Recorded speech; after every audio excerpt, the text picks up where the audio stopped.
The gunshot echoed through the dusty streets of Silver Creek, Montana, in 1876 as Hannah Miller clutched her 3-month-old daughter closer to her chest inside the cramped oak barrel.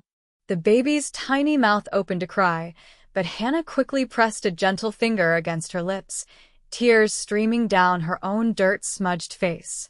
She'd been hiding for 2 days now, moving only at night, surviving on nothing but fear and determination after fleeing from her husband's murderer, a man who now wanted both her and her child dead.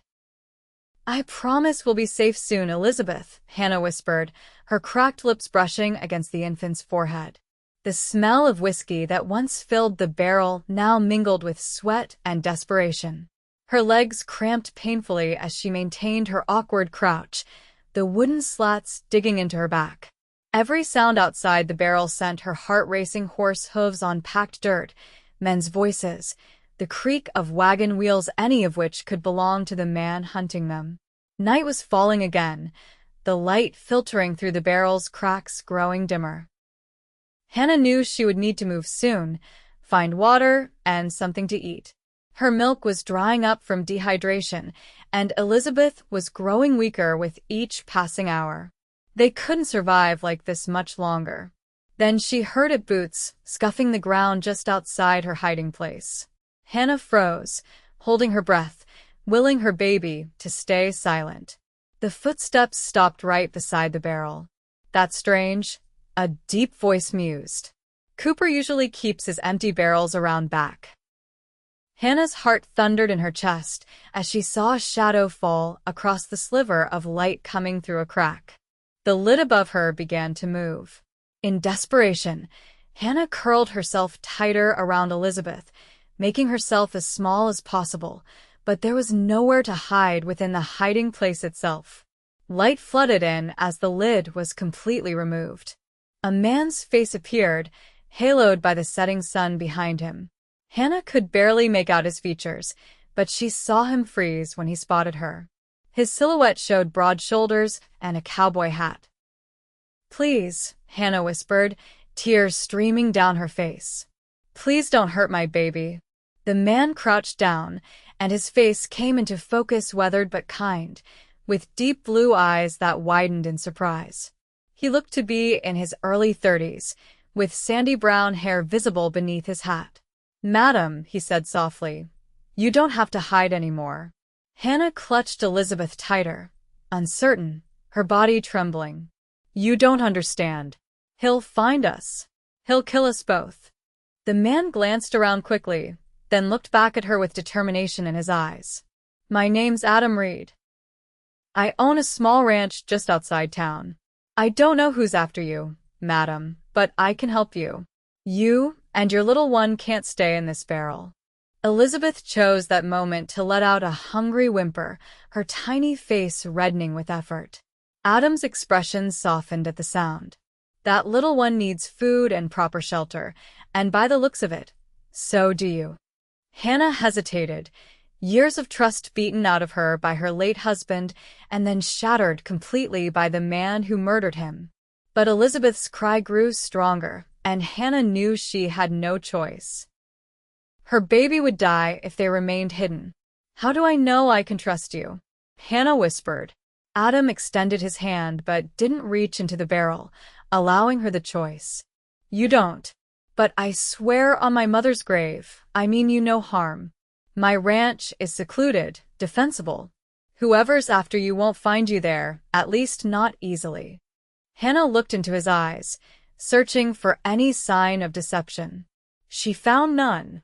With trembling limbs, she took his hand and allowed him to help her from the barrel. Her legs nearly gave out after so long cramped in the confined space, and Adam steadied her with a gentle but firm grip on her elbow. "My wagon's just down the street," he said quietly. "Can you walk?" Hannah nodded, adjusting Elizabeth in her arms. The baby's cries grew louder, attracting the attention of a passing woman who gave them a curious glance. "Act natural," Adam murmured. "Like we're just acquaintances having a conversation." He smiled broadly and said in a louder voice, "So glad to run into you, Mrs. Miller." Hannah supplied quickly, understanding his strategy. Hannah Miller. Mrs. Miller. As I was saying, I'd be happy to give you and your little one a ride back to your place. This heat isn't good for a baby. Hannah forced a smile that felt foreign on her face. That's very kind of you, Mr. Reed. They walked slowly toward the end of the alley, Adam casually placing himself between Hannah and the main street, shielding her from view as much as possible. His wagon was where he'd promised, a sturdy farm wagon with a bay horse in the traces. Up you go, he said, helping her onto the seat before climbing up beside her. Keep your head down as we leave town. Pull that shawl up to cover your face if you can. Hannah did as instructed, arranging her tattered shawl to obscure her features while keeping Elizabeth protected from the dust. As Adam clicked to the horse and the wagon lurched forward, she felt a strange mixture of terror and relief. She was entrusting her life and her daughters to a complete stranger, but at least they were out of that barrel. They traveled in silence through the town's main street. Hannah kept her head bowed, her heart racing each time they passed another person or wagon. She nearly gasped when they rolled past the saloon, and she caught a glimpse of a familiar horse tied outside a black stallion with a white blaze. The horse belonged to Patrick Walsh, her husband's former business partner and his killer. Adam must have felt her tense beside him. Something wrong? He asked in a low voice. That horse, she whispered. It belongs to the man hunting us. Adam didn't look directly at the horse or change his relaxed posture, but his jaw tightened almost imperceptibly. We'll be out of town in 2 minutes. He won't see you. The wagon continued its unhurried pace, though Hannah could sense Adam's increased alertness.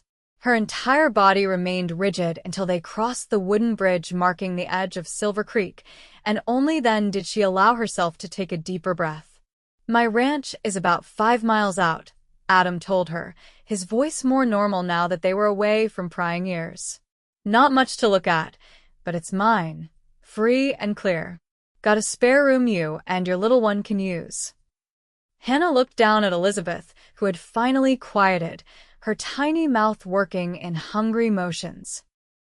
I don't know how to thank you, Mr. Reed. Adam, he corrected gently. And there's no need for thanks. Couldn't very well leave you and the little one in that barrel. He paused, then asked carefully, You mind telling me why you were hiding there in the first place? And who's after you? Hannah stroked Elizabeth's cheek with one finger, considering how much to reveal. This man was risking his safety by helping them. He deserved some explanation. My husband, James Miller, was a bookkeeper for the mining company, she began, her voice barely audible above the creak of the wagon wheels. He discovered his partner, Patrick Walsh, was embezzling funds. When James confronted him, her voice broke. Patrick shot him, right in front of me, 3 weeks ago. Adam's hands tightened on the reins. I'm sorry. Patrick knows I saw everything. He knows I could testify against him. Hannah swallowed hard. He came to our house 2 nights ago. Said he needed to tie up loose ends. I ran out the back with Elizabeth while he was breaking down the front door. And the law? Adam asked. The sheriff is Patrick's cousin, Hannah finished bitterly. I tried going to him when James was killed. He said it was self-defense, that James pulled a gun first. It wasn't true. My husband never owned a gun in his life. They traveled in silence for a few moments, the landscape changing from town outskirts to open prairie and scattered stands of pine. You did right to run, Adam finally said. And you're welcome at my place for as long as you need. Elizabeth began to fuss again, her cries growing more insistent. She's hungry, Hannah said, anxiety creeping into her voice. And I haven't had enough to eat or drink. My milk's nearly gone. Adam nodded, reaching behind the seat to pull out a canteen. Water for now. Once we get to the ranch, we'll get some proper food in you both. My neighbor's got a milk cow. We can get some milk for the baby if needed. Hannah accepted the canteen gratefully, drinking deeply before wetting a clean corner of her shawl to moisten Elizabeth's lips. The baby sucked eagerly at the damp cloth. "Almost there," Adam said as they turned onto a rutted path leading toward a stand of cottonwoods. "It's not much, but it's peaceful. Been working this land for 5 years now." As they crested a small rise, Hannah saw the ranch spread out before them, a modest cabin with a covered porch, a barn, and several fenced pastures where cattle grazed.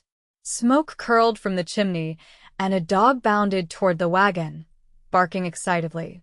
"Down, Scout," Adam called, and the black and white border collie obediently stopped barking, though his tail continued to wag furiously. For the first time in days, Hannah felt a small spark of hope. The ranch looked solid, homey, and most importantly, hidden from the main road by the stand of trees. "Welcome to Reed Ranch," Adam said, pulling the wagon to a stop in front of the cabin. "Let's get you and the little one inside." Hannah stepped down from the wagon with Adam's assistance, her legs still unsteady. As she followed him to the cabin door, Elizabeth nestled against her chest. She wondered what twist of fate had led her to this place, to this man. She only hoped that her decision to trust him wouldn't prove to be her final mistake. The interior of Adam's cabin was simple, but surprisingly cozy.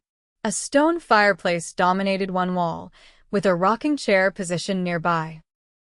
A solid wooden table with 4 chairs stood in the center of the main room, and Hannah spotted doorways leading to what she assumed were bedrooms.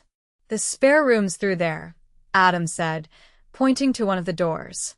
"It's not fancy, but the bed's comfortable. Used to be my brother's room before he moved to California." Hannah stood uncertainly in the middle of the room, Elizabeth squirming in her arms. The sudden transition from hiding for her life to standing in a stranger's home left her feeling disoriented. "You should sit," Adam suggested gently. "You look about ready to collapse." "When's the last time you ate something proper?" Hannah tried to remember. "Before we fled. Maybe 3 days ago." Adam's expression darkened. "That won't do. Sit down while I fix something." He gestured to the table. Hannah gratefully sank into a chair, adjusting Elizabeth in her arms. The baby had stopped crying, but was making frustrated sucking motions with her mouth. "I have some dried beef and beans," Adam said, moving to a small pantry. "And bread I baked yesterday. It's simple fare, but it'll fill your belly." "Anything would be wonderful," Hannah said, her voice catching. The kindness of this stranger was almost too much to bear after the horrors of the past weeks. As Adam moved around the kitchen, warming food and setting plates on the table, Hannah studied him. He moved with the easy confidence of a man comfortable in his own space. His clothes were worn but clean, his manner straightforward but gentle. Nothing like James, whose nervous energy had always filled their small house, or Patrick with his cold, calculating gaze. "How old is your little one?" Adam asked as he placed a plate of food in front of her. 3 months, Hannah replied, looking down at Elizabeth's small face. "Her name is Elizabeth." Adam smiled. "That's a fine name. My mother's name was Elizabeth." Hannah managed to eat one-handed while holding the baby. The simple food tasted better than anything she could remember, and she had to force herself to eat slowly, knowing her stomach wouldn't handle too much after days of near starvation. "You should take a proper rest after you eat," Adam said. "I need to tend to the cattle and horses, but I'll be close by. The door has a good lock if that would make you feel safer." Hannah nodded gratefully. "Thank you. I don't know what would have happened if you hadn't found us."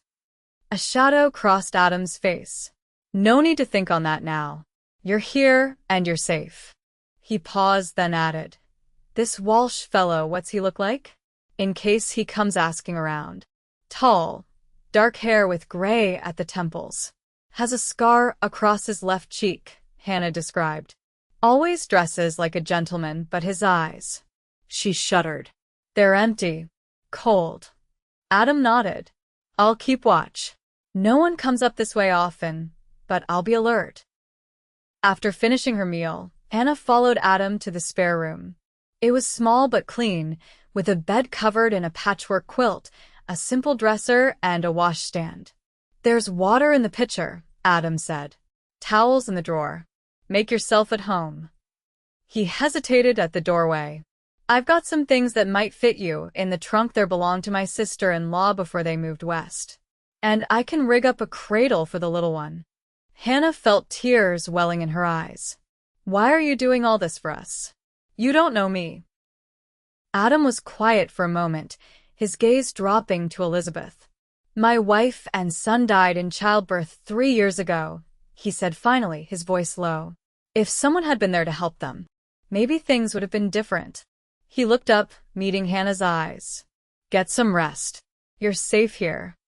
With that, he closed the door softly, leaving Hannah alone with her daughter and a maelstrom of emotions. Gratitude, fear, grief, and something else she couldn't quite name swirled within her as she laid Elizabeth on the bed and finally allowed herself to truly rest for the first time in days. When Hannah awoke, the light filtering through the curtains had changed, indicating several hours had passed. Elizabeth was still sleeping peacefully beside her, little fists curled up near her face. For a moment, Hannah allowed herself to simply watch her daughter breathe, marveling at how much the tiny being beside her had endured in her short life. A soft knock at the door made her sit up quickly. "Yes, it's Adam," came the reply. "Just checking if you're awake. I've got some milk for the baby, if she's hungry." Hannah smoothed her tangled hair and straightened her dress as best she could. "Come in." The door opened, and Adam entered carrying a small jug and what appeared to be a wooden box. "Went to my neighbor's place while you were sleeping. Her cow just calved, so she had milk to spare." He set the jug on the dresser. "And I made this." He placed the box on the bed, a small cradle fashioned from a wooden crate, lined with soft flannel and fitted with rope handles. Hannah ran her fingers over the simple but sturdy cradle. "You made this?" "Just now." Adam shrugged, looking slightly embarrassed. "It's not fancy, but it'll keep her safe and comfortable." The thoughtfulness of the gesture left Hannah momentarily speechless. She looked up at him, really seeing him for the first time. His eyes were kind, with laugh lines at the corners despite the sadness she'd glimpsed earlier. His hands were strong but gentle as he adjusted the blanket in the makeshift cradle. "Thank you," she managed finally. "For everything." Adam nodded, seeming uncomfortable with her gratitude. "There's a washroom out back if you want to clean up. And I found some of my sister-in-law's clothes in the trunk. Left them on the chair there. They might be a bit large, but they're clean." Elizabeth began to stir, making small mewling sounds that Hannah recognized as the prelude to hungry cries. "I'll show you how to prepare the milk," Adam said. "Need to dilute it a bit and add a touch of sugar. My sister had to feed her youngest this way when her milk dried up." Hannah followed Adam to the kitchen, carrying Elizabeth, who was now fully awake and fussing. Under his instruction, she prepared the milk, warming it slightly before feeding it to her daughter using a small spoon. Elizabeth took to it eagerly, and Hannah felt a weight lift from her shoulders as she watched her baby eat. "She seems strong," Adam observed, watching them from across the table. "She is," Hannah agreed, pride evident in her voice. "Even when we were hiding, she hardly cried. As if she knew we needed to be quiet." Adam smiled. "Smart, like her mother." Hannah felt heat rise to her cheeks at the unexpected compliment. It had been so long since anyone had spoken to her with such simple kindness. James had been a good man, but perpetually distracted by his work. Before him, her father had been stern and critical. And after James's death, there had been only fear and survival. "I don't feel particularly smart," she admitted. "Getting trapped like this, putting my daughter in danger." "You didn't put her in danger," Adam said firmly. "The man who murdered your husband did that. You've been protecting her the best way you know how." Hannah blinked back tears, focusing on feeding Elizabeth to hide her emotion. "I need to finish the evening chores," Adam said after a moment. "Feel free to use the washroom. There's hot water on the stove. I'll be in the barn if you need anything." After he left, Hannah finished feeding Elizabeth, then placed her in the new cradle. The baby seemed content, eyes heavy with milk sleepiness. Hannah took the opportunity to gather the clean clothes Adam had provided and make her way to the washroom. The luxury of warm water and soap felt almost decadent after days of hiding. Hannah scrubbed away the dirt and fear as best she could, washing her hair and body thoroughly. The clothes Adam had left, a simple blue cotton dress, undergarments, and a sweater, were indeed a bit large but clean and whole, unlike her own tattered garments. When she returned to the cabin, hair damp but clean and wearing the borrowed dress, she found Adam had returned and was preparing supper. "Feel better?" he asked, glancing up from the pot of stew he was stirring. "Like a new woman," Hannah admitted. "I can't thank you enough for all this." Adam waved away her thanks. "Anybody would have done the same." "No," Hannah said firmly. "They wouldn't have. Most would have turned us away or turned us in. What you're doing is extraordinary." Adam looked uncomfortable with her praise. "Just doing what's right. That's all." He gestured to the pot. "Stew's almost ready. Nothing fancy, but it's filling." As they ate, Hannah found herself telling Adam more about her life, how she'd met James when he came to audit her father's small store in Denver, their quiet wedding, their move to Silver Creek when James took the position with a mining company. She told him about discovering she was expecting Elizabeth, the joy mixed with fear when the doctor warned that her small frame might make for a difficult delivery. "But she came into the world just fine," Hannah said, smiling at the memory. "James was so proud. Kept saying she had my eyes." "She does," Adam observed quietly. "Same shade of green." Hannah looked up, surprised he had noticed. James was killed just 2 months after she was born. He never even got to see her smile for the first time. Adam's expression darkened. "And this Walsh character, he was James's partner?" Hannah nodded. James discovered Patrick had been skimming money from the miners' pay, falsifying the books. When James confronted him, Patrick shot him, then claimed it was self-defense. Her hands trembled slightly as she recounted the memory. "I was there. I saw everything. Patrick knows I could testify against him if I found a lawman willing to listen. That's why he came after you," Adam concluded grimly. "Yes. And he won't stop looking." Hannah met Adam's gaze directly. "I'm putting you in danger by being here. If he finds out you helped us." "Let me worry about that," Adam said firmly. "This land's not easy to find unless you know where to look. And I can handle myself." Hannah wanted to believe him, but fear had been her constant companion for too long to easily dismiss it. "We should move on soon. Find another town, maybe further west." "With a newborn? In winter?" Adam shook his head. "Snow will be coming to the mountains soon. Passes will close. Best to wait until spring." Hannah hadn't considered the changing seasons, too focused on immediate survival. "I can't impose on you for months."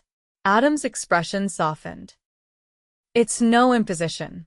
Place gets lonely, especially in winter. Be nice to have some company." He glanced toward the bedroom where Elizabeth slept. "Besides, little ones need stability. Moving from place to place wouldn't be good for her." His logic was sound, but Hannah still felt uncomfortable accepting such extensive charity. "I could work," she offered. "Help around the ranch to earn our keep." Adam seemed to consider this. "Could use some help with the books, truth be told. Never was good with numbers. And another pair of hands is always useful." The idea of contributing, of having purpose beyond mere survival, lifted Hannah's spirits. "I'm good with numbers. James taught me bookkeeping." "Then it's settled," Adam said, a small smile playing at his lips. "You'll help with the books and whatever else needs doing, and you and Elizabeth will stay until spring. By then, Maybe this Walsh fellow will have moved on, or justice will have caught up to him. Hannah wasn't as optimistic about Patrick facing justice, but the prospect of a safe winter shelter for Elizabeth outweighed her concerns. All right, she agreed. Until spring. As they cleared the dishes together, Hannah felt something she hadn't experienced in a long time, a tentative sense of peace. She knew it might be temporary, that danger still lurked in the form of Patrick Walsh, but for now, in this isolated ranch with this kind, quiet man, she allowed herself to feel safe. Later, as she settled into bed with Elizabeth sleeping soundly in her new cradle, Hannah listened to the unfamiliar sounds of the ranch, the distant lowing of cattle, the soft whicker of horses in the barn, the gentle creak of the cabin settling. She heard Adam moving about in the main room, banking the fire for the night, his footsteps steady and reassuring. For the first time since James's murder, Hannah slept without fear, one hand resting protectively on Elizabeth's cradle, the other curled beneath her cheek on the soft pillow that smelled of sun and pine.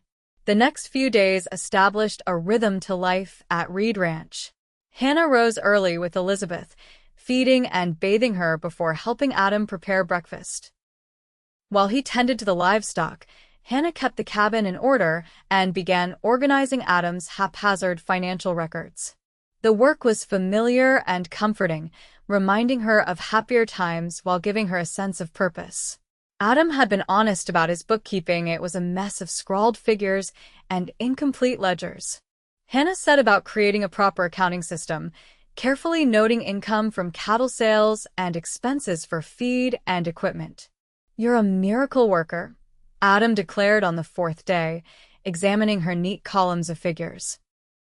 "I've been trying to make sense of those numbers for years." Hannah smiled, pleased by his approval. "It's just organization. Your ranch is doing well, better than you probably realized." "Been too busy working to count the money," Adam admitted. "My brother Daniel was always the one with the head for business. When he left for California, I just kept doing what needed doing."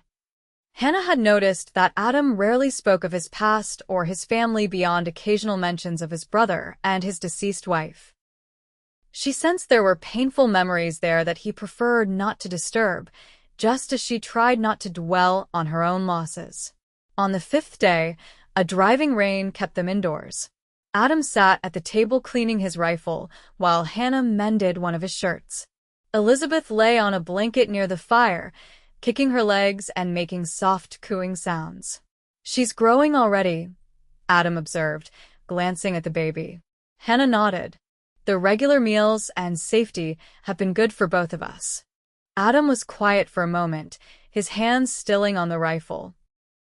"My son would have been 3 this winter," he said suddenly, his voice low. "Sometimes I wonder what he would have looked like, if he would have had his mother's laugh." Hannah set down her mending, her heart aching for him. "I'm so sorry, Adam." He shook his head slightly. "Rachel, my wife, had a difficult time from the start. Doctors said she was too small, like you mentioned about yourself. But she was determined." A sad smile touched his lips. "She was the most stubborn woman I ever knew, refused to believe anything would go wrong." Hannah remained silent, giving him space to continue if he wished.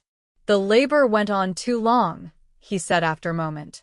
"By the time I rode into town and brought the doctor back, there was too much blood. They both died before morning." "That's why you live out here alone," Hannah said softly, understanding dawning. Adam nodded. "Couldn't bear to be in town after. Too many memories, too many pitying looks. Daniel and his wife stayed with me for a year, but they had dreams of California. Can't blame them for leaving." Elizabeth gave a sudden happy squeal, breaking the somber mood. Adam looked over at her, and his expression softened. "Life goes on, though," he said, watching the baby. "Has to." Hannah felt a connection to this quiet, grieving man that went beyond gratitude. They had both known profound loss, had both seen their futures shattered in an instant. Yet here they were, continuing on, finding small moments of peace amidst the pain. "Yes," she agreed. It does. The rain continued through the afternoon, drumming on the roof in a soothing rhythm. As evening approached, Adam built up the fire and prepared a simple supper of beans and cornbread. They ate in comfortable silence, the shared confidences of the afternoon having created a deeper understanding between them. After the meal, Hannah settled in the rocking chair with Elizabeth, singing softly to her as she rocked. Adam sat nearby, whittling a piece of wood with a small knife. "You have a beautiful voice," he commented. Hannah smiled. "My mother used to sing this lullaby. It's one of the few things I remember clearly about her. She died when I was 8. "What is it you're making?" she asked, nodding toward his hands. Adam held up the piece of wood, which was beginning to take the shape of a small horse. "Thought Elizabeth might like a toy when she gets a bit older." The simple gesture touched Hannah deeply. This man, who had lost so much, was thinking of her daughter's future happiness. She watched his strong hands carefully shaping the wood, the firelight catching the angles of his face as he concentrated. Something shifted inside her as she sat there, something she wasn't quite ready to name. But in that moment, with the rain falling outside and the fire crackling within, Hannah felt the first fragile stirrings of something she had thought was lost to her forever hope for a future that might hold more than mere survival. The days grew shorter as November settled over the Montana countryside. Light dustings of snow came and went, harbingers of the deeper winter to come. Hannah fell into the rhythms of ranch life, learning to cook on Adam's cast-iron stove, helping with indoor chores, and even assisting with lighter outdoor tasks when Elizabeth was napping. Adam proved to be a patient teacher, showing Hannah how to gather eggs from the small henhouse, how to milk the cow he'd purchased from his neighbor specifically for Elizabeth's benefit, and how to tend the kitchen garden that provided their vegetables. "Never thought I'd see the day when a city woman would take to ranch life so well," he commented one morning as Hannah returned from the henhouse, basket of eggs in hand. "I'm full of surprises," Hannah replied with a small smile. It felt good to be useful, to be learning new skills instead of simply hiding and surviving. Adam's eyes lingered on her face for a moment longer than necessary. "Yes, you are," he said softly before turning back to his coffee.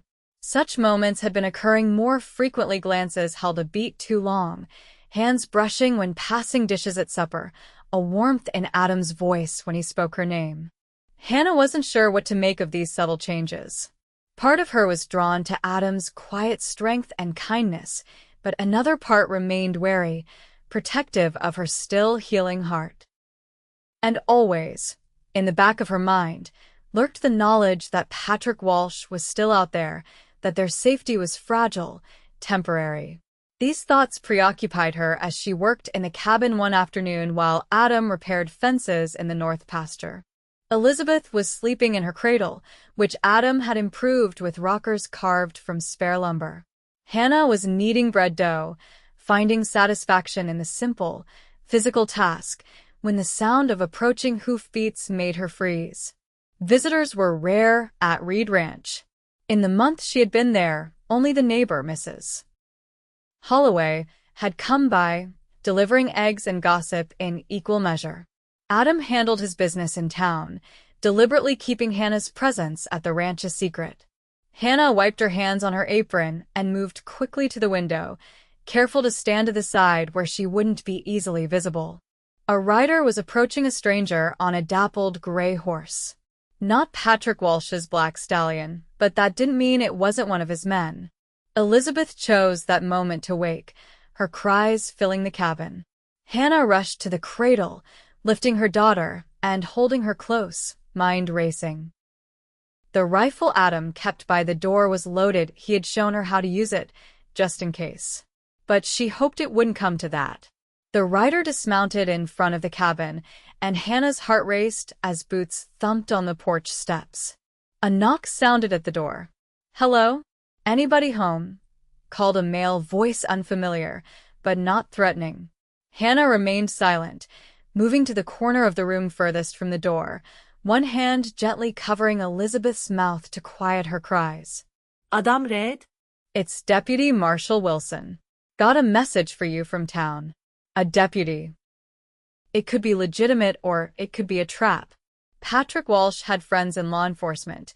She knew that all too well. The knocking came again, more insistent. Hello? Anyone home? Hannah heard the man mutter something, then his footsteps retreated. Through the window, she watched him mount his horse again, but instead of leaving, he turned toward the north pasture where Adam was working. He was going to find Adam, and Adam might inadvertently reveal her presence. Making a split-second decision, Hannah placed Elizabeth back in her cradle and grabbed the rifle. She moved to the door, opening it just as the rider was about to urge his horse forward. "Can I help you?" she called, keeping the rifle visible but pointed downward. The man turned in surprise. He was middle-aged, with a weathered face and a silver badge pinned to his vest. "Madam," he said, tipping his hat. "Looking for Adam Reed." "He's mending fences in the north pasture," Hannah replied, trying to keep her voice steady. "I can take a message for him." The deputy studied her for a moment, curiosity evident in his expression. "Don't believe we've met." "I'm Deputy Marshal Wilson from Silver Creek." "Hannah Miller," she replied, deciding that honesty might be less suspicious than a lie. "I'm helping Mr. Reed with the housekeeping." The deputy nodded, though he still looked curious. "Well, Mrs. Miller, if you could tell Adam that Sheriff Collins is asking about a woman and baby that went missing from town about a month back. Husband was killed, apparently. Sheriff's looking for her as a witness." Hannah's knuckles went white around the rifle. "A witness?" "Yes'm. Seems there's been some new evidence come to light about the Miller murder case. A man named Walsh is now wanted for questioning." The deputy squinted at her. "Say, any relation to the Millers in question?" Hannah's mind raced. Could it be true? Was Patrick Walsh actually being investigated? Or was this an elaborate trap? "No relation," she lied. "Common name, I suppose." The deputy nodded. "Suppose so. Well, if you'll pass that message to Adam, I'd be obliged. Tell him if he sees or hears anything about the missing Mrs. Miller and her child, Sheriff Collins would like to speak with them." "It's important. I'll tell him," Hannah promised, her voice barely above a whisper. The deputy tipped his hat again, then turned his horse and rode away. Hannah watched until he disappeared down the track before closing the door and sagging against it, heart pounding. New evidence. Patrick Walsh wanted for questioning. It seemed too good to be true, which meant it probably was. Patrick had connections. This could easily be his way of smoking her out. By the time Adam returned an hour later, Hannah had worked herself into a state of near panic.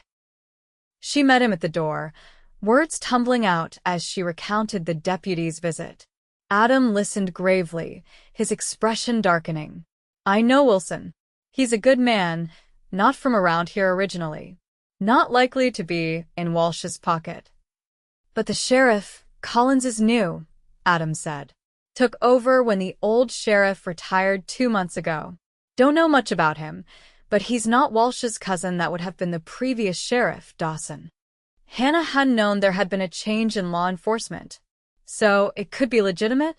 They might actually be investigating Patrick. Adam removed his hat, running a hand through his hair. "It's possible, but we need to be careful. I'll ride into town tomorrow, see what I can find out without raising suspicions." "No," Hannah said quickly. "It's too dangerous. If Patrick is there, he won't connect me to you," Adam assured her. "Far as anyone knows, I'm just a rancher coming to town for supplies. I'll keep my ears open, that's all." Hannah wanted to protest further, but she knew Adam was right. They needed information, and he was the only one who could safely obtain it. "Be careful," she said finally. "Please." Adam's expression softened. "I will. Don't worry." That night, after Elizabeth was asleep, Hannah sat by the fire, unable to relax. The possibility that Patrick might finally face justice for James's murder was both exhilarating and terrifying. If it was true, she and Elizabeth might truly be free. If it was a trap. She didn't want to think about the consequences. Adam joined her, offering a cup of tea. "Try not to worry," he said, sitting beside her. "Whatever happens, I won't let anything happen to you or Elizabeth." Hannah looked at him, this man who had become her protector, her friend, perhaps something more. "Why do you care so much about us, Adam? You've put yourself at risk, changed your whole life." Adam gazed into the fire for a long moment before answering. "When I found you in that barrel, something changed. I'd been living half a life for 3 years, just going through the motions. Then suddenly there you were with your daughter, needing help, and I felt purpose again." He looked at her directly. "You too brought life back to this place. Back to me." Hannah's breath caught at the raw honesty in his voice, in his eyes. Without thinking, she reached out and placed her hand over his. "You saved us," she said softly, "in every way possible." Adam's hand turned, his fingers intertwining with hers. The simple contact sent warmth spreading through Hannah's body. For a moment, they sat in silence, connected by touch and shared emotion. "Hannah," Adam began, his voice low and uncertain. "I know it hasn't been long, and you're still grieving James. I don't expect anything. But I want you to know that whatever happens tomorrow, whatever we learn about Walsh, you and Elizabeth have a place here. For as long as you want it." The implication of his words hung in the air between them. This wasn't just about safety or charity anymore. This was about the possibility of a future together. Hannah felt tears prick her eyes. "Adam." A sudden gust of wind rattled the windows, making them both start. The moment broke, but something had shifted between them, something that couldn't be undone. "We should get some sleep," Adam said, gently squeezing her hand before releasing it. "Long day tomorrow." Hannah nodded, rising from her chair. At the doorway to her room, she paused and looked back at him. "Good night, Adam. And thank you for everything." His smile was warm, reaching his eyes. "Good night, Hannah."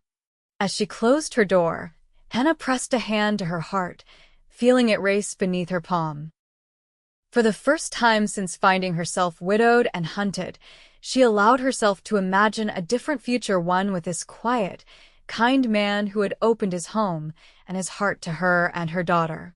But first, they needed to deal with Patrick Walsh and the threat he posed. Tomorrow might bring answers, but it could also bring new dangers. Hannah crawled into bed, pulling the quilt up to her chin, praying that whatever Adam discovered in town would lead them closer to freedom rather than peril. The morning dawned clear and cold, frost patterns decorating the windows of the cabin. Adam prepared to leave for town early, checking his revolver before tucking it into his holster, a precaution he didn't usually take for simple supply runs.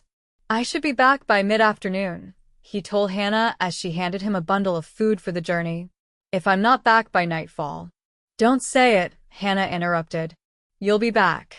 Adam's eyes softened as he looked at her. "Yes, madam, I will." He hesitated, then added, "Keep the rifle close, just in case. But I don't expect any trouble here." Hannah nodded, fighting the fear that threatened to overwhelm her. "Be careful. Don't take any unnecessary risks." "I won't," he promised, donning his hat and heavy coat. At the door, he paused, looking back at her with Elizabeth in her arms. For a moment, he seemed about to say something more, but instead, he simply nodded and stepped outside. Hannah watched from the window as he mounted his horse and rode down the track toward town. The sight of him leaving filled her with dread, but she forced herself to remain calm. Adam was smart and capable. He wouldn't do anything foolish. To distract herself, Hannah threw herself into chores, laundering clothes, baking bread, mending a tear in one of Adam's shirts. Elizabeth seemed to sense her mother's anxiety, fussing more than usual throughout the morning. By mid-afternoon, Hannah found herself repeatedly going to the window, searching the horizon for signs of Adam's return. The sun began its early winter descent, shadows lengthening across the yard, and still there was no sign of him. As dusk approached, Hannah's worry deepened. She fed Elizabeth, changed her, and set her in the cradle for her evening nap, all the while listening intently for hoofbeats that didn't come. Night fell completely, and Hannah lit the lamps, then built up the fire to guide Adam home. She placed the rifle within easy reach and sat in the rocking chair near the window, straining to hear any sound of approach. When Elizabeth woke hungry just after midnight, Hannah fed her mechanically, her mind filled with terrible possibilities. Had Adam been discovered asking questions? Had Patrick Walsh somehow connected him to her? Was he lying injured somewhere, or worse? She must have dozed off in the chair with Elizabeth in her arms, because she jerked awake at the sound of hoofbeats approaching rapidly. Clutching her daughter to her chest, Hannah grabbed the rifle and moved to the side of the window, peering out cautiously. Relief flooded her when she recognized Adam's form in the moonlight, but it quickly turned to alarm when she saw he was riding hard, hunched over his horse's neck. Something was wrong. Hannah rushed to the door, still holding Elizabeth, and flung it open just as Adam dismounted in a fluid motion, practically leaping from the saddle. "Inside, quickly," he urged, taking her elbow and guiding her back into the cabin. He shut the door firmly behind them, immediately moving to close the curtains over all the windows. "Adam, what happened? Are you hurt?" Hannah asked, noting the grim set of his jaw. "I'm fine," he assured her, though his expression remained tense. "But we have trouble." He removed his hat, running a hand through his hair. "Walsh knows you're alive. He's offering a reward for information about your whereabouts." Hannah's knees weakened, and she sank into a chair. "How?" "I've been so careful." "Someone saw you the day we left town," Adam explained, pacing the small room. "A woman recognized you despite the shawl covering your face. She only came forward recently, when Walsh increased the reward." "And the sheriff?" The deputy said there was new evidence. Adam's expression darkened further. "That part was true. There's a witness who saw Walsh shoot James, confirms your version of events. But Walsh has disappeared. Word is he's gathering men, determined to find you before the law finds him." Hannah clutched Elizabeth tighter. "So, it was a trap after all. The deputy coming here." "Not exactly," Adam said, sitting across from her. "Wilson is legitimate. But Walsh has informants everywhere. When I started asking subtle questions in town, I noticed I was being watched. I managed to shake them on the way back, took the long route through the hills, but..." He met her eyes directly. "It's not safe here anymore. They'll connect me to you eventually. What do we do?" Hannah whispered, fear coiling in her stomach. Adam reached across the table, taking her free hand in his. "We leave. Tonight. Pack only what you need for you and Elizabeth. We'll take the wagon through the back country toward Helena. I have a friend there, a former marshal. He can help us." "Leave the ranch? But everything you've built is just things," Adam finished firmly. "Buildings, land, they can be replaced. You and Elizabeth can't." Hannah was struck by the resolve in his voice, the absolute certainty. "Adam, I can't ask you to give up your home for us." His grip on her hand tightened. "You're not asking. I'm offering." His voice softened. "Hannah, this place stopped being just a house the day you and Elizabeth arrived. It became a home again. Wherever we go, as long as we're together, that's home to me now." Tears sprang to Hannah's eyes at his words. In the midst of renewed danger, Adam was declaring something profound, that she and Elizabeth had become his family, worth any sacrifice. "Okay," she said, squeezing his hand in return. "We'll go." They moved quickly after that, gathering only essentials: food, warm clothing. The money Adam kept hidden in a metal box beneath a floorboard. Hannah wrapped Elizabeth in multiple blankets to protect her from the night chill, while Adam prepared the wagon, hiding their supplies beneath a false bottom he had constructed years ago for transporting valuables. "Ready?" Adam asked as Hannah emerged from the cabin, Elizabeth bundled against her chest, and a small bag of personal items in her hand. Hannah looked back at the cabin one last time, the place that had been their sanctuary for the past month, where she had begun to heal, to hope again. "Ready," she confirmed.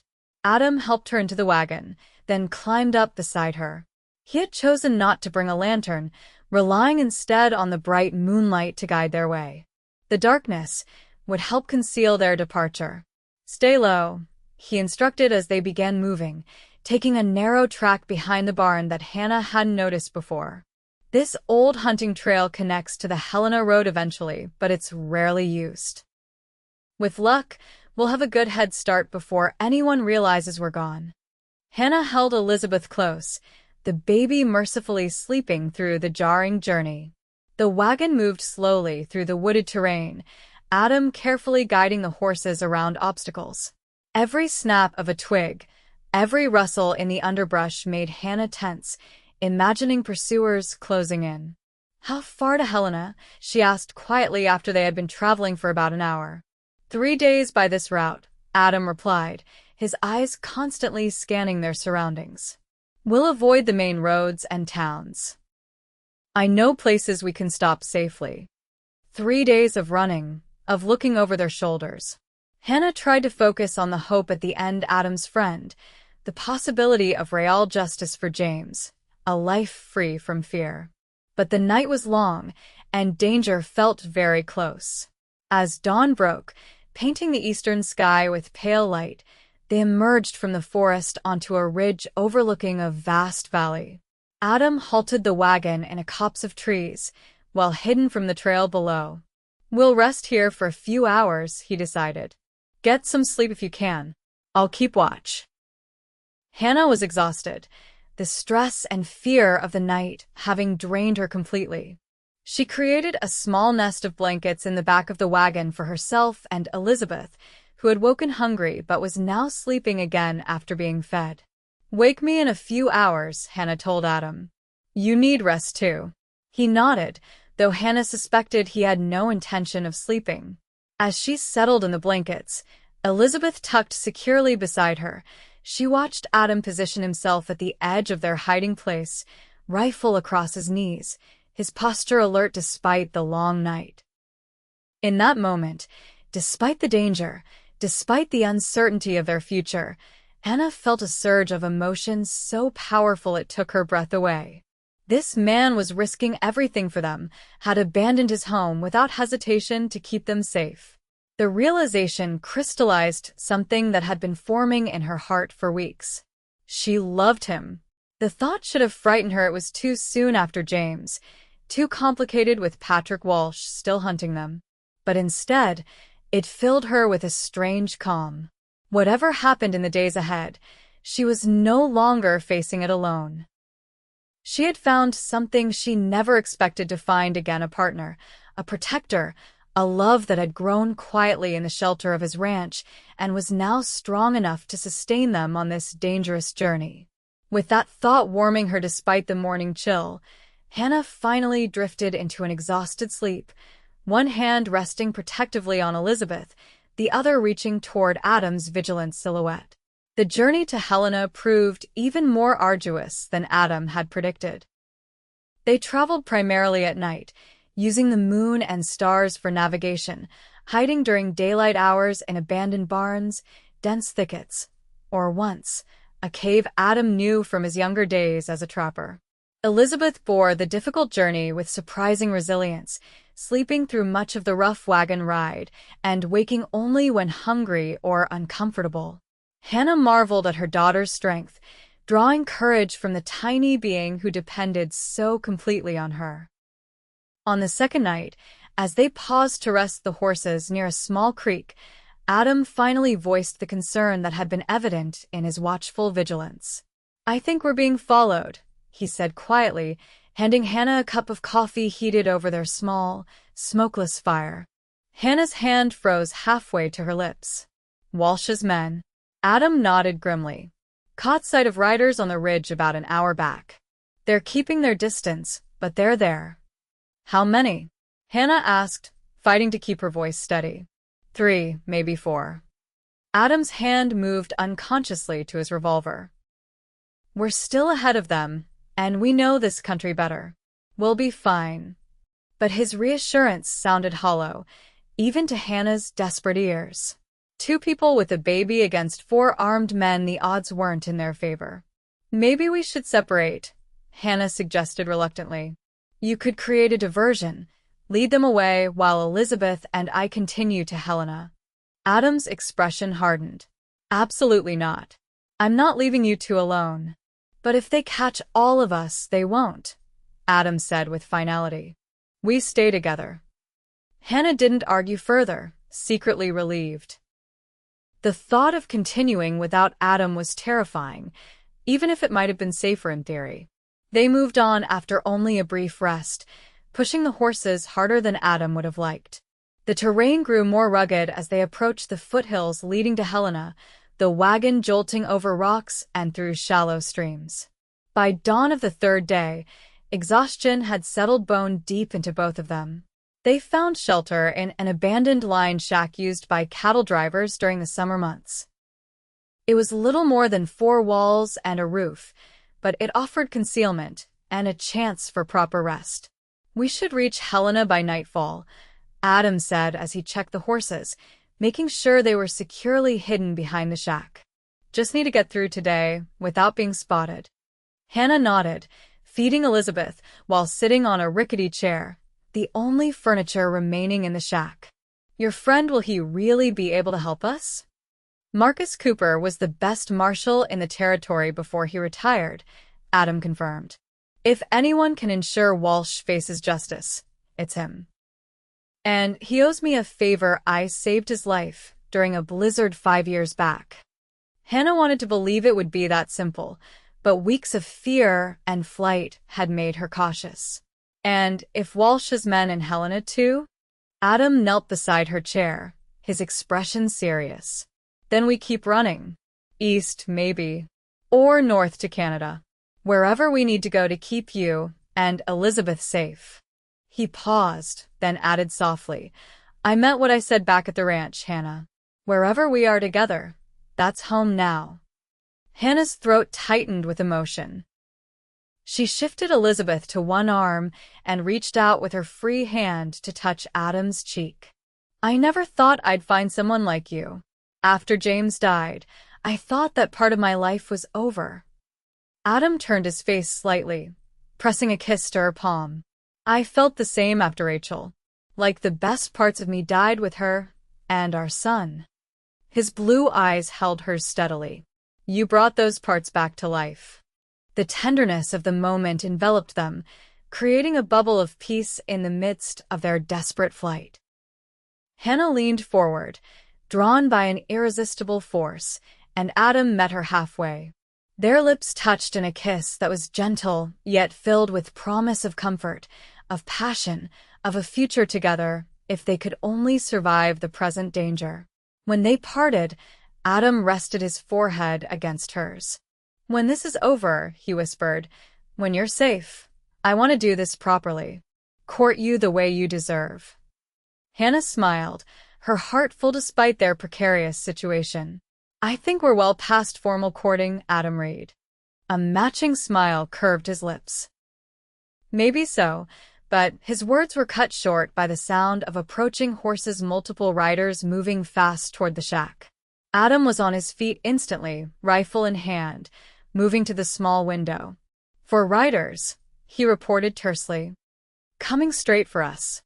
Hannah clutched Elizabeth tighter, rising from the chair. How did they find us?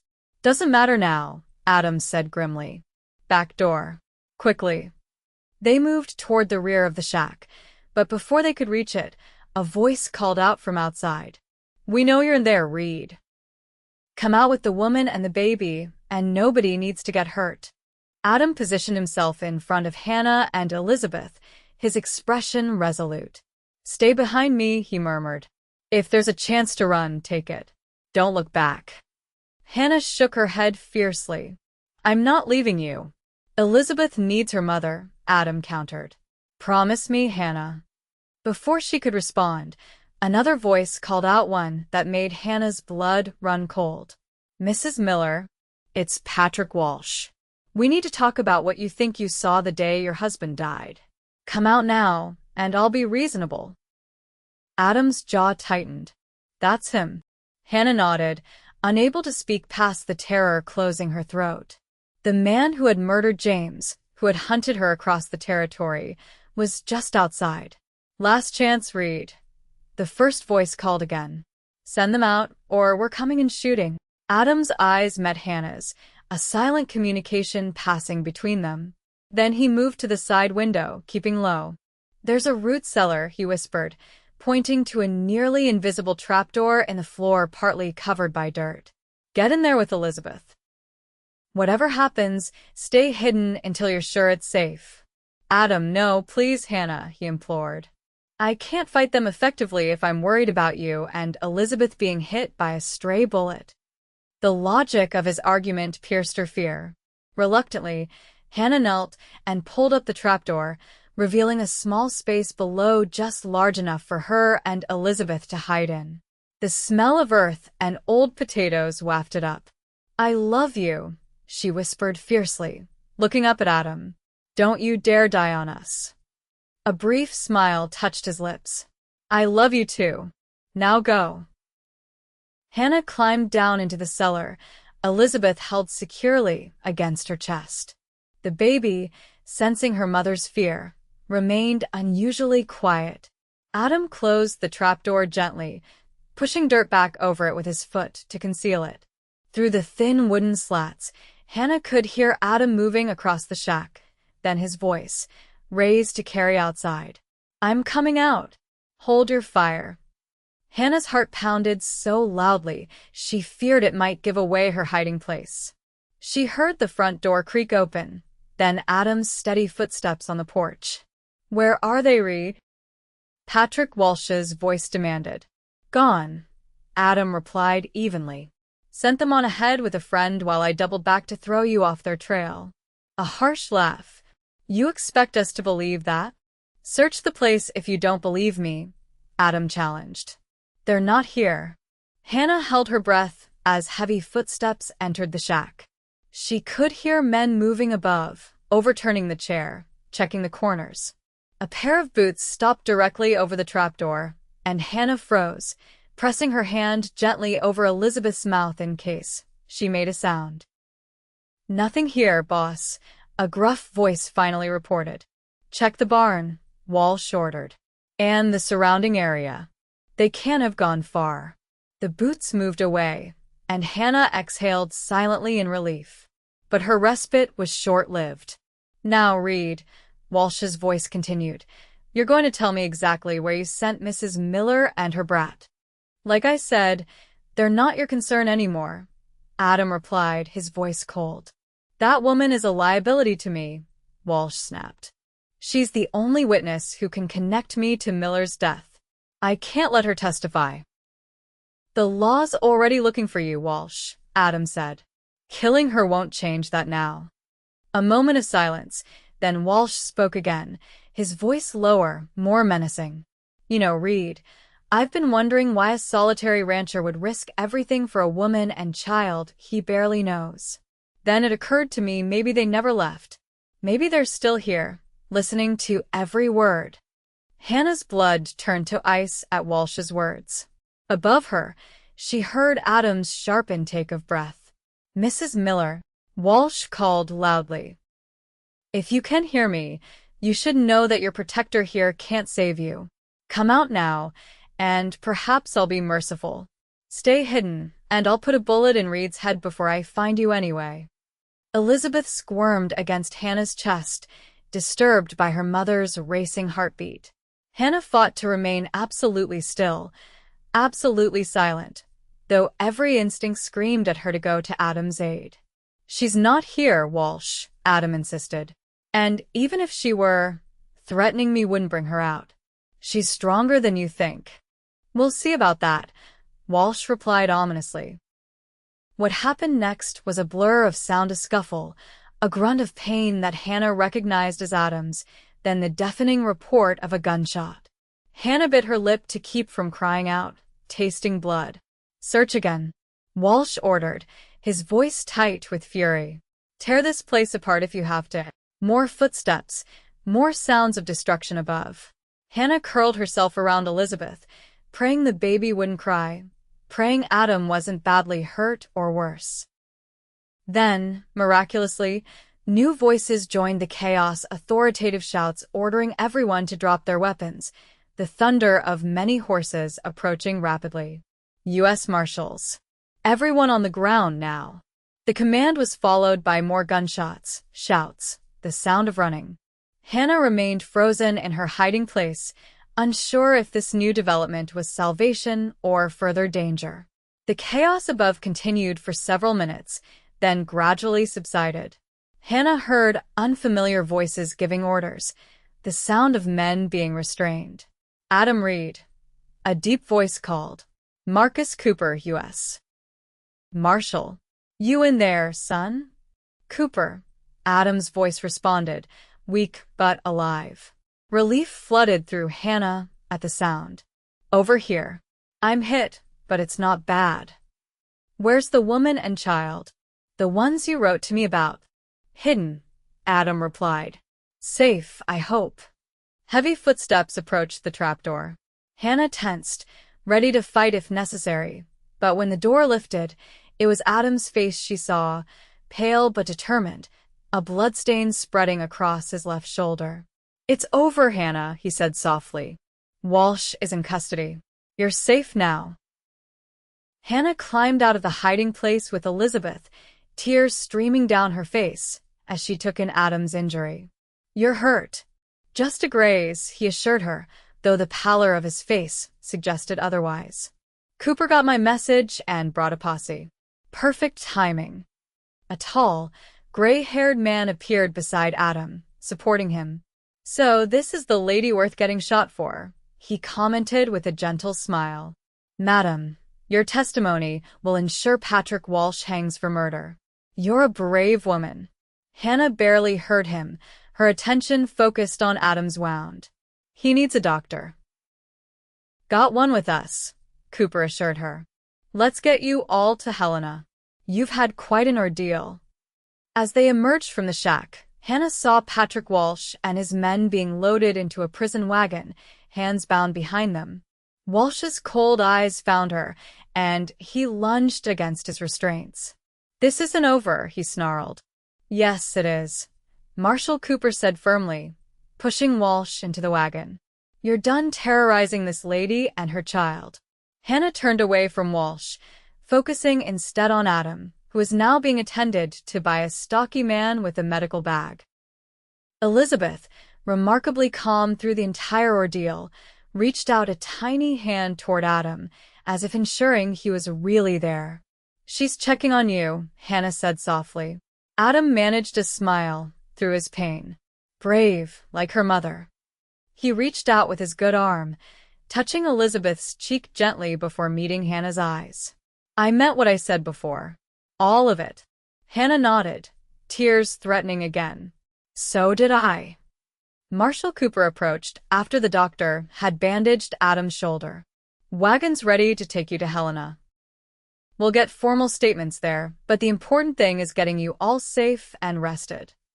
As they settled into the marshal's wagon, Adam beside her with his arm in a sling, Elizabeth sleeping peacefully between them, Hannah felt the tension of the past months finally begin to release. Patrick Walsh was captured. She and Elizabeth were safe. And Adam dear, brave Adam, was alive and by their side. "What happens now?" she asked quietly as the wagon began moving toward Helena. Adam's good hand found hers, fingers intertwining. "Now, we start living instead of just surviving. Together." The promise in those simple words filled Hannah with hope for justice, for peace, and most unexpectedly, for love that had found her when she least expected it, hiding in a barrel with her baby until a cowboy said she didn't have to hide anymore. 1 year later, The ranch looked different. Adam and Hannah had rebuilt and expanded the cabin, adding a proper bedroom for Elizabeth and a small study where Hannah kept the ranch's books with meticulous care. The garden had tripled in size, providing vegetables for their table and enough extra to trade in town. New cattle grazed in the pastures, the herd growing under Adam's careful management. But the most significant change was in the people who called the ranch home. Hannah stood on the porch, watching Adam show Elizabeth how to feed a bottle calf. At 15 months, Elizabeth was walking, talking in her baby way, and completely devoted to the man she now called Papa. The trial of Patrick Walsh had concluded 6 months earlier with a verdict of guilty and a sentence of hanging. Hannah had testified, her voice steady as she recounted James's murder, supported by the surprise testimony of Patrick's own ranch hand who had witnessed the shooting. Justice had finally been served. Adam and Hannah had married in a simple ceremony in Helena, with Marshall Cooper as their witness, the day after the verdict was announced. It had been a day of endings and beginnings, the closing of a chapter of fear and the opening of one filled with hope. Now, as the Montana summer sun warmed the land, Hannah rested her hands on her slightly rounded belly, evidence of the new life growing within her. She hadn't told Adam yet, wanting to be certain before sharing the news that their family would be expanding again in the winter. Elizabeth's delighted squeal drew Hannah's attention back to the scene before her. The calf had finished its bottle and was now licking Elizabeth's small hand, causing the toddler to dissolve into giggles. Adam laughed too, the sound free and easy in a way it hadn't been when Hannah first met him. The grief that had shadowed him after losing Rachel and their son would always be part of him, just as Hannah would always carry James in her heart. But they had built something new together, something strong and beautiful that honored their pasts while embracing their future. Mangla. Elizabeth called, noticing Hannah on the porch. Go Kish. I see that, sweetheart, Hannah called back, smiling. Is she a friendly cow? The friendliest, Adam confirmed, lifting Elizabeth onto his shoulders and walking toward the porch. His left arm, fully healed now though occasionally stiff in cold weather, supported the toddler securely. As they approached, Hannah felt the now familiar surge of love for this man who had saved her in every way a person could be saved. He had given her shelter when she was hiding, courage when she was afraid, and love when she thought her heart might never heal. "What are you thinking about, looking so serious?" Adam asked as he climbed the porch steps, setting Elizabeth down to toddle toward her mother. Hannah smiled, taking his hand and placing it on her stomach. "I'm thinking our family is about to get a little bigger." Adam's eyes widened, then filled with such joy that Hannah felt tears prick her own eyes. "You're sure?" he whispered. Hannah nodded. "Dr. Bennett confirmed it yesterday, when I was in town. Due in January." Adam pulled her into a gentle embrace, mindful of Elizabeth, who was now tugging at Hannah's skirt. "I love you," he murmured against her hair. "Both of you. All three of you." "And we love you," Hannah replied, her heart full to bursting. Elizabeth, not to be left out, wrapped her arms around both their legs. "Love Papa." "Love Mama." Adam lifted the toddler into their embrace, completing the circle. As the summer breeze carried the scent of pine and wildflowers across the ranch, Hannah thought of the journey that had brought them here, a desperate woman hiding in a barrel with her baby, a kind cowboy offering safety, a love growing in the midst of danger. "No more hiding," Adam said softly, as if reading her thoughts.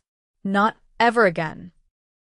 Hannah leaned into his strength, secure in the knowledge that whatever challenges the future might bring, they would face them together, a family forged in adversity, bound by love, and blessed with a promise of many happy years ahead on the land they both now called home.